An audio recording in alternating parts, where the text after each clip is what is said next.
দেখতে পাচ্ছ বন্ধুরা, বিকেলের আকাশটা, বিকেল না সন্ধে হয়ে গেছে, যদিও 6টা বাজে।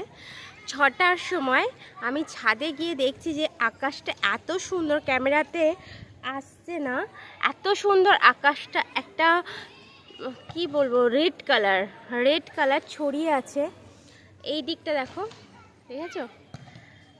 প্রকৃতির যে এতটা সৌন্দর্য, দারুণ লাগছে না? দেখো, আমরা যখন বরফের দেশে গিয়েছিলাম, মানে সেম যেন মনে হচ্ছিলো যেন আকাশটাকে আমরা টাচ করতে পারবো, আকাশটাকে ধরতে পারবো।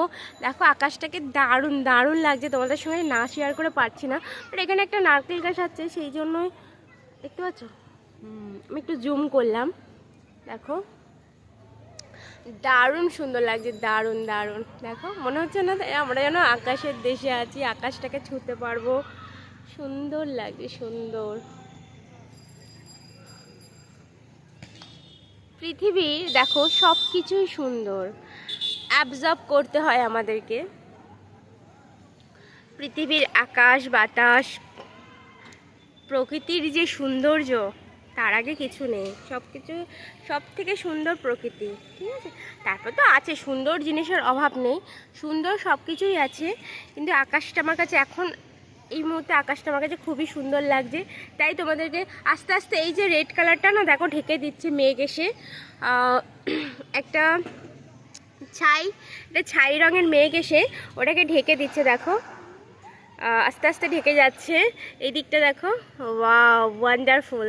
পাহাড়ের দেশে যখন তোমরা বেড়াতে যাবে না, তখন মনে হবে যেন আকাশের সঙ্গে পাহাড়ের যে বন্ধুত্ব, আকাশের দেশে মানে আকাশটাকে যে টাচ করা যায়, পাহাড়ের দেশে না গেলে না বোঝা যায় না এগুলো। খুব মানে যারা খুব গভীরভাবে ভাবে, ডিপলি ভাবে, তারা না একাকিত্বভাবে যারা ভাবে যে সুন্দর পৃথিবীতে সুন্দরটাকে কিভাবে অ্যাবজর্ব করা যায়।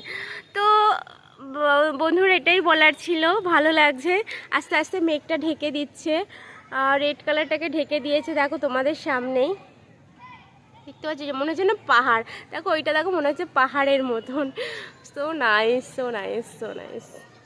তো চলো, বাই গাইস, সবাই ভালো থেকো। তোমাদের কেমন লাগলো আমাকে একটু কমেন্ট করে বলো। ওকে, বাই।